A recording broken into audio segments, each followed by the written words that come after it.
In today's video, we're checking out an Epiphone Casino. Now, this is the left-handed version. I've been waiting about 15 years to get my hands on one of these, and I'm going to discuss today whether or not it was worth the wait and whether or not I'll actually be buying this.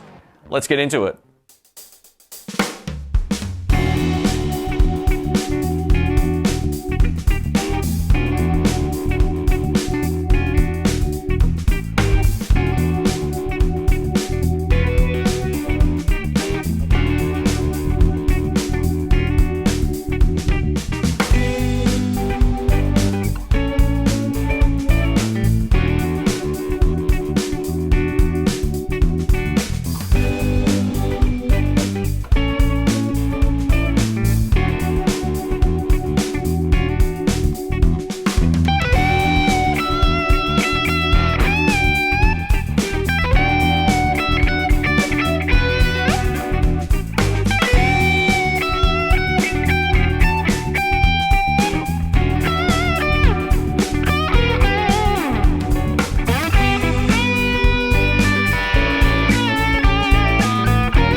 Welcome to the In the Blues channel. My name's Shane. In today's video, I've got my hands on something I've been waiting to play for at least 15 years. This is the Epiphone Casino.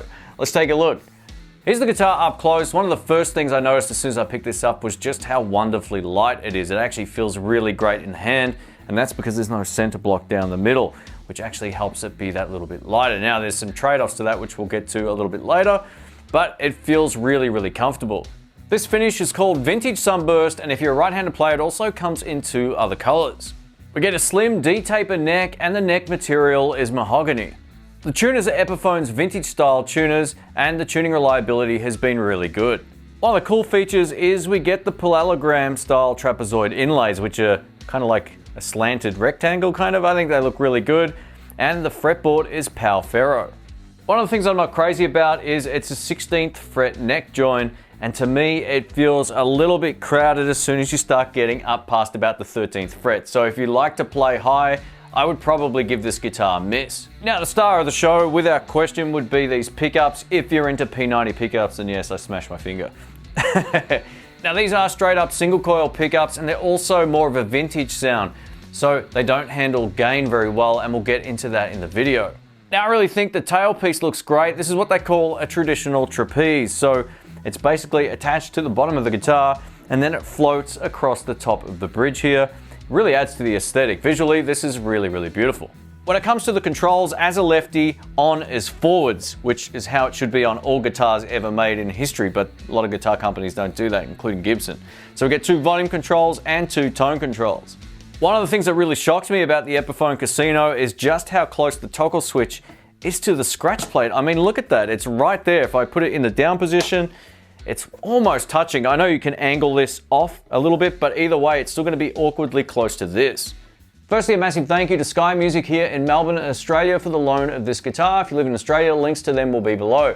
This video is not sponsored, nor do I get to keep this or anything like that. Epiphone has no input into it, neither does Sky Music. So all the thoughts about this will be my own, which might be bad for both of them, but we'll talk a little bit more about my thoughts a little bit later in the video. Now I'm going to timestamp each section in the description so you can skip ahead, back or forth if you so choose. Now, while there's some stuff to love about the Epiphone Casino visually and tone-wise, there's also some absolute deal breakers in my opinion. So thank you to Sky Music for letting me borrow this. Links to them will be in the description. If you live overseas, I'll leave some Toman and Sweetwater affiliate links down there.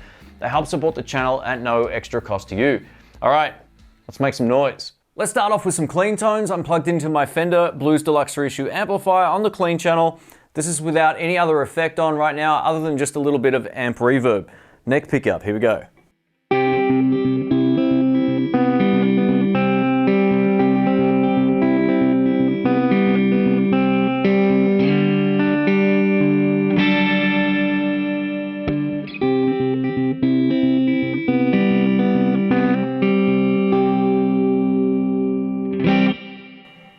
Over to both pickups.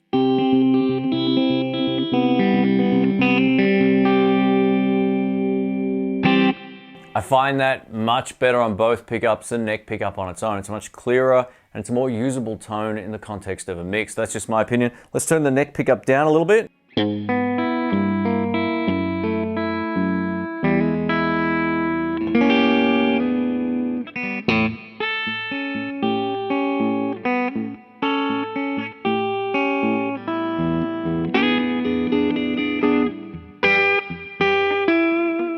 Beautiful. And over to bridge pickup.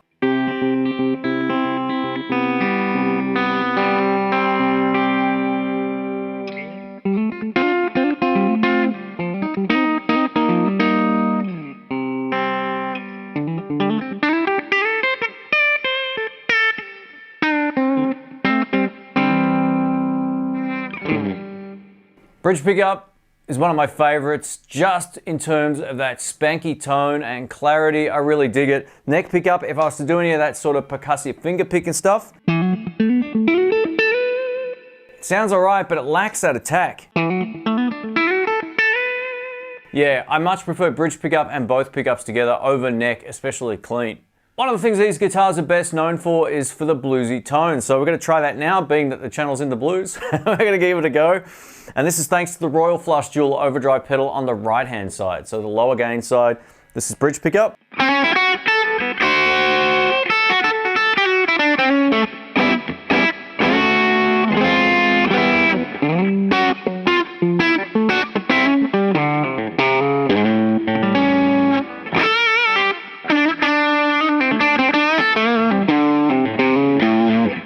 Now that is a great tone, but you can't add any more gain otherwise. So yeah, if you want to do any high gain stuff and you're in a close proximity to your amplifier, it's an absolute no-go zone. Let's try it now on both pickups, but with the neck pickup just down from all the way up.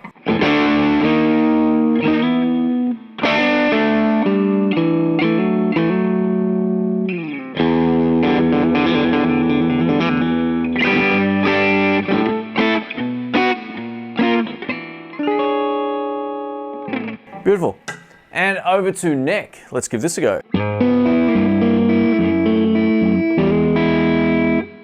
There's that woolly overtone on the low note. Really spanked the string. There's not a lot of note definition, but otherwise on all the other positions it sounds far better. Have a listen to both pickups. So yeah.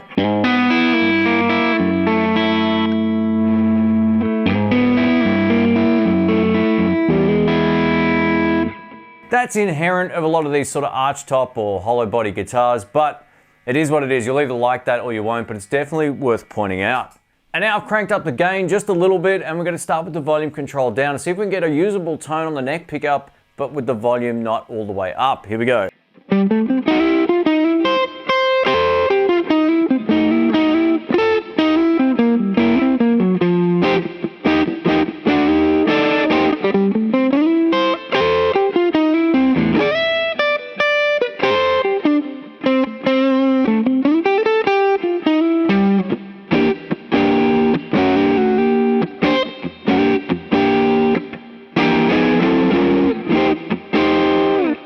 So that's, if you're into that bluesy tone, you can definitely get that sound out of this guitar, but it does have a fairly woolly sort of overtone to it. I've got the treble cranked on my amp and the bass most of the way out as well.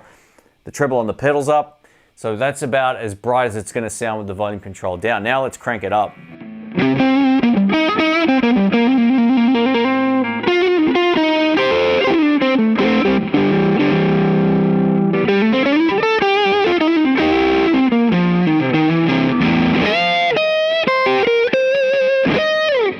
And that right there is why these pickups sound great for lead stuff on those sort of higher registry notes.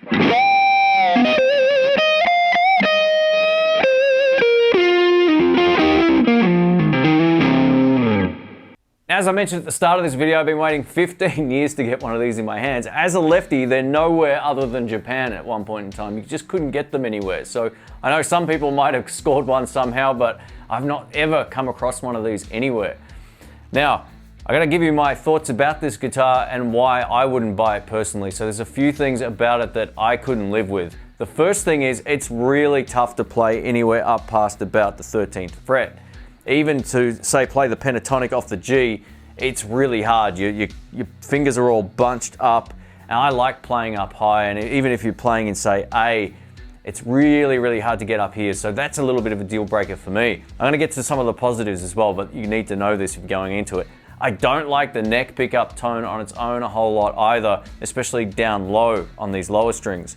When you get to the high strings, it really shines, so if you're playing mostly lead stuff, it's a great guitar. It sounded nice clean, actually. It wasn't too bad clean, but it had still that woolly overtone. Where I think this shines is both pickups together or bridge pickup. Or once you start adding dirt to any of those combinations, you can get some great tones out of it. Now, there's a few other things I don't like about this guitar. I hate where the toggle switch is. It's right bunched up against the scratch plate thing. So you're essentially, sometimes you go to get off bridge pickup and it's like really hard to get to. Your muscle memory is just to use your finger, but it's not as easy to get to as a lot of other guitars. Now, you might say that's nitpicking, but if you're playing live, the last thing you want to have to do is sort of fiddle around. Now, you might be able to angle it in a way where you can kind of get to it a little bit easier, but I don't really like that. The biggest deal breaker for me personally is this. I want to just be able to go and play with a lot of dirt. If I click on the second channel of any overdrive or a clean boost or play with even more gain, for me, that's a deal breaker. Any guitar that does that is unusable in my opinion in the context of a live mix. Now, that's with a lot of gain. If you're playing with less gain, you play jazz or blues, traditional blues, not the sort of modern blues rock kind of stuff, or if you play funk, you might get some use out of this guitar. But I waited so long for this. Maybe I overhyped it in my mind. I still think this is a solid guitar for the right person, but I'm definitely not going to be buying this. And it's a shame because it's nice and light, but not having that block down the center, yeah, it just makes this way too microphonic in my opinion. Now, interestingly enough, when I did the live session with Rick, we weren't sure. If you missed that, I'll leave it up in the cards. We weren't sure if it was the pickup squealing or the fact that the guitar is a hollow body. It could have been either. And we were up at gig volume and he was struggling with that squeal as well. So that's 2 from 2. I think, you know, a guitar like this, it's beautiful, but it's definitely not as usable as a lot of other Epiphones out there. It actually doesn't feel as nice in the hand as the Epiphone 50s and 60s Les Pauls. They're far better, and the SGs too, just in my opinion. But this is aimed at probably a very different audience. So if you're a jazz guy and you don't play with a lot of gain, you're gonna love this. Or if you're a traditional blues guy, you're gonna love it. But playability mixed with its limitations, yeah, it's not really for me. I also found it was quite hard to bend on as well, but yeah, it is what it is. Let us know what you think of this guitar in the comments below. A massive thank you to Sky Music for letting me borrow this. Links to Sweetwater and Toman will be down in the description as well. They help support the channel at no extra cost if you choose to pick one of these up or something else. Thanks again. Catch you soon. See ya.